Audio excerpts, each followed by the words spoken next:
Hello, hello. I know it has been a long time, but now we are officially back. We are here in our garden. I think you still do remember this garden. This is my kitchen garden.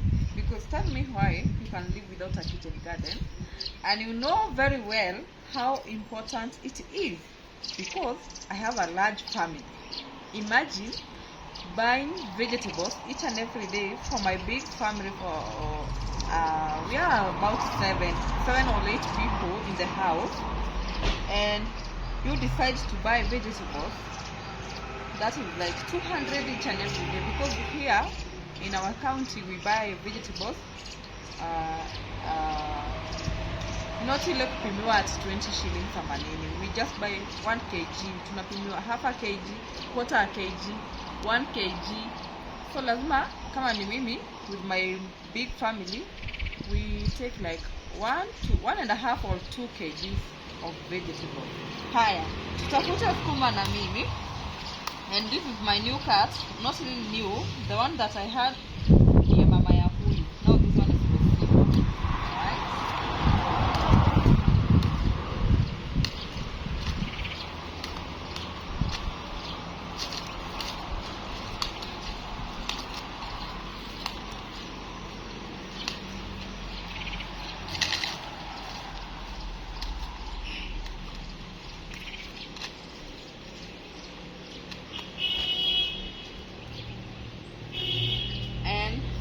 We are done with the sukuma. Let us meet as we get ready. Sukuma and pepper. Thank you. Hello. Yes, we are done. We are done kabisa. You see, the vegetables are a lot. Let us put them there. Guys, wacha niwaonyeshe.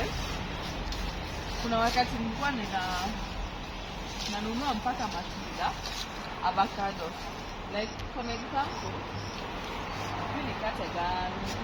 hii ni avocado. Last time niliwaonyesha hii avocado ndio ilikuwa inaanza kuzaa matunda, but nice now it has a lot of fruits, a lot of them, as you can see them. And I'm trying to find which one should I cut and show you the size, because the size is huge. Nisiangukiwa na kinyonga. Wacha tujaribu kupanda juu ya mti. Uone kama tunakumbuka. I hope hakuna chameleon.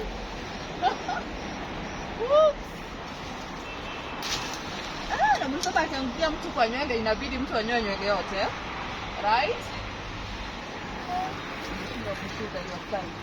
Let me pass the other side.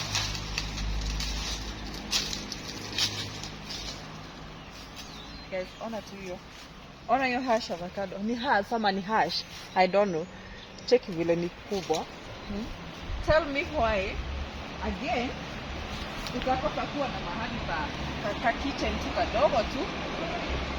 However, hata kama inakaa shagarabagara. Sasa mimi sitanunua avocado. Maanake ninakata hapa and then enjoy with my family. Thank you. Still nawaelimisha.